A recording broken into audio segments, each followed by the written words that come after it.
नमस्कार, आप देख रहे हैं लाइव बिहार। मैं हूं आपके साथ राजमोहन तिवारी। वायरल ऑडियो की कहानी आपने सुनी होगी और उस ऑडियो में क्या कुछ होता है वो भी शायद आप जानते होंगे।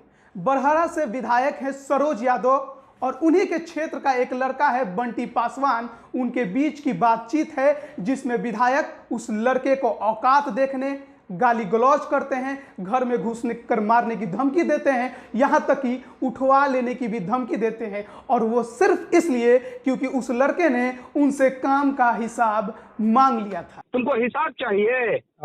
मैंने हिसाब वोट देगा बाप को, काम कराएगा हमसे। आपसे तो हिसाब नहीं न मांगे हम।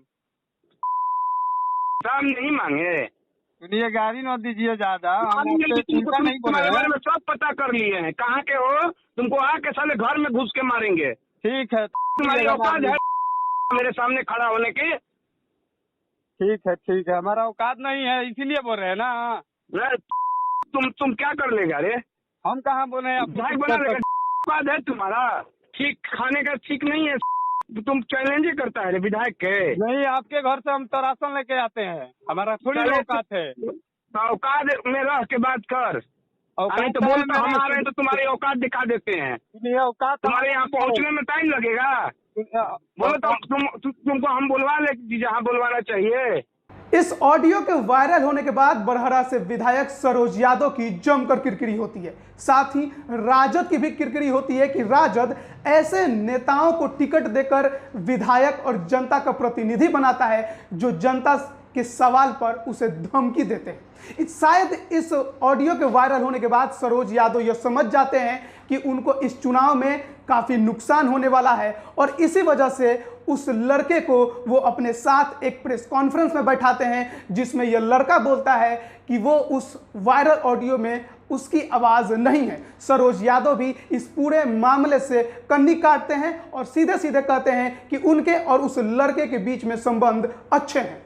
देखिए, जो ऑडियो वायरल किया गया था वो ऑडियो एक बंटी पासवान नाम के लड़का के नाम पर वायरल किया गया था। जो बंटी पासवान मेरे बगल में बैठे हैं और इनका मेरे से बहुत अच्छा संबंध है। कोई ऐसा हम दोनों के बीच में कोई ऐसा बातें नहीं हुआ है और ये हम लोगों को राजनीतिक षड्यंत्र करके और लोग फंसाना चाह रहे हैं और बदनाम करना चाह रहे हैं। मेरा नहीं, आपका नहीं है? पूरी तरह से यकीन है आपके ऊपर? कोई विधायक जी से बातचीत नहीं हुआ था? नहीं। लेकिन इस प्रेस कॉन्फ्रेंस के बाद मामला एकदम उलट जाता है क्योंकि लड़का SC/ST थाने में उसी विधायक सरोज यादव के खिलाफ एक कंप्लेंट ठोक देता है और कंप्लेंट में कहता है कि प्रेस कॉन्फ्रेंस में विधायक और उनके समर्थक उसे जबरदस्ती दबाव डालकर मारपीट कर ले जाते हैं और बयान पलटने के लिए कहते हैं। बयान उसे जबरदस्ती और दबाव में पलटना पड़ता है। यहाँ से आए थे टीम में मंजी साहब के नॉमिनेशन में। उनके नॉमिनेशन से हम जा रहे थे, घर लौट ले रहे थे। मेरे साथ दो दोस्त भी था, तो दोस्त वो चले गए सब पार्टी में। उनके बर्थडे था कोई लड़का का, तो उन लोग को मैं विदा कर दिया। इसके बाद हम जा रहे थे, उनके भगीना आनंद यादव और सरोज यादव के आदमी थे, वो हमको लेके चले गए अपने आवास पर। कहाँ से? गांगीपल से। वहाँ से आवास पर लेकर गए। वो हमको बोले मीडिया में आपको ऐसा ऐसा बोलना है, झूठा बयान बनाइए, सबको पलटना है। वो हम डरे हुए पलट दिए, अपना बयान अलग कर दिए। आपने लिखा है कि मारपीट भी हुआ है आपके साथ? जी, मारपीट हुआ था? जी, हमको दबाव दिया था। हम आए थे FIR करने के लिए, मेरे जान के खतरा है, इसके लिए सुरक्षा हम मांगने के लिए आए थे। यहाँ पे थाना प्रभारी ने क्या बोला आपको? बोले SP साहब भी जाना है आपको, अभी जाना है। अब हमके वेदन पूछे हमको ये कैसे क्या बात हुआ था। मामला दर्ज हुआ नहीं? कल रात 12 बजे से हम यहाँ पर थे, यहाँ 4 बजे फिर गए थे, इसके बाद फिर आए हम। मामला दर्ज हुआ कि नहीं?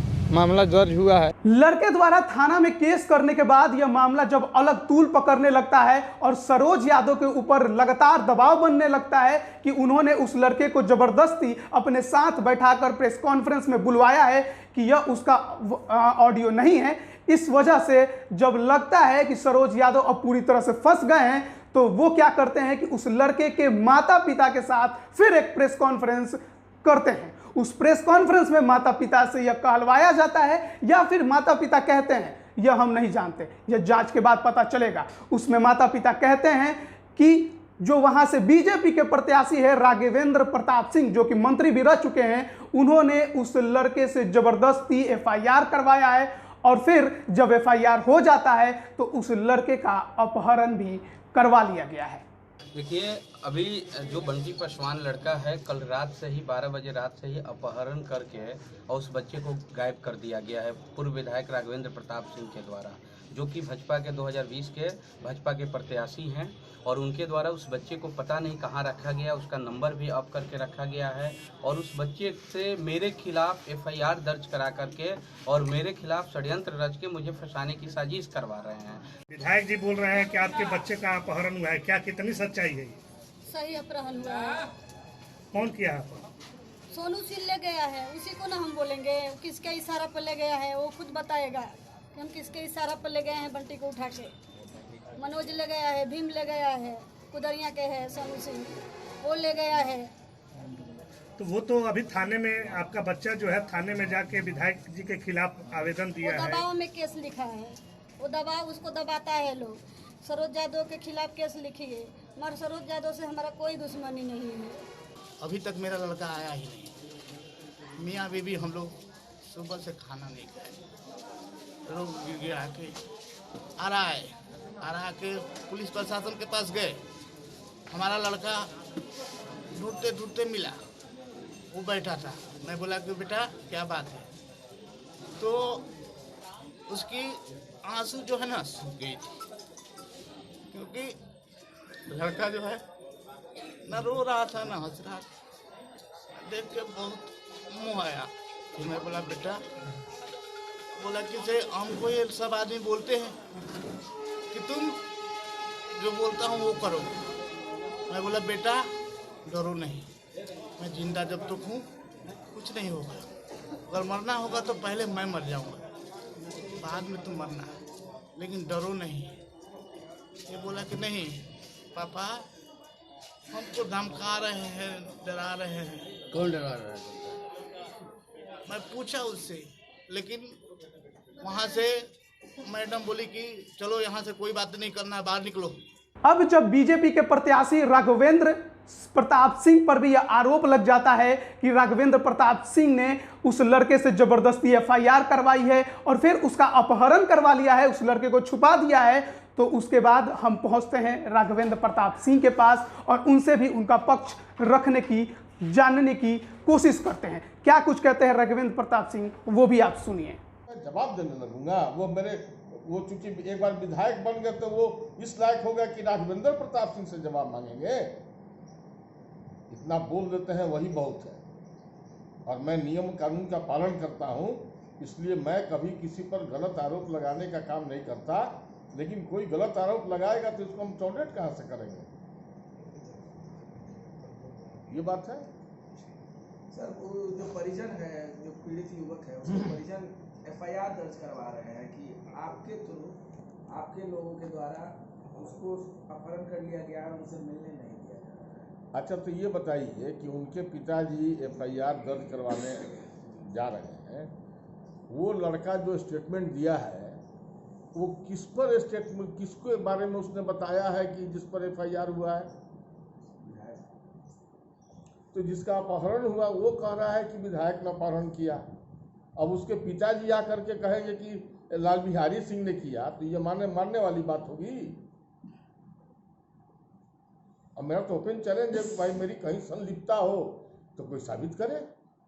तो आपने इस पूरे मामले को सुना, हर पक्ष को हमने आपके सामने रख दिया है।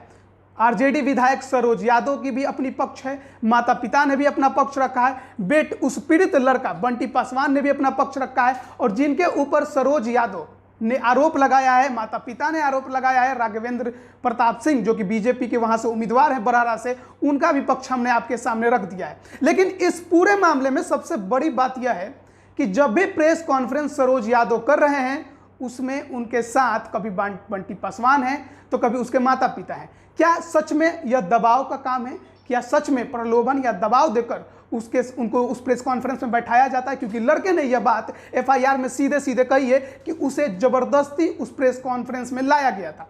माता पिता ने कुछ और बयान दिया है, बेटे ने बाद में कुछ और बयान दिया है। सच क्या है यह जानना जरूरी है बिहार की जनता के लिए और इस बिहार चुनाव में, क्योंकि यह एक मुद्दा ऐसा है जो पूरे चुनाव को प्रभावित कर सकता है। इसलिए जरूरी है कि जो भी पुलिस इसकी जांच कर रही है वो इसके तह तक जाए और इस पूरे मामले को जनता के सामने लाए सच्चाई के साथ। आप देख रहे हैं लाइव बिहार। खबरों में बने रहने के लिए चैनल को सब्सक्राइब करें, साथ ही बेल आइकन की घंटी जरूर दबाएं। धन्यवाद।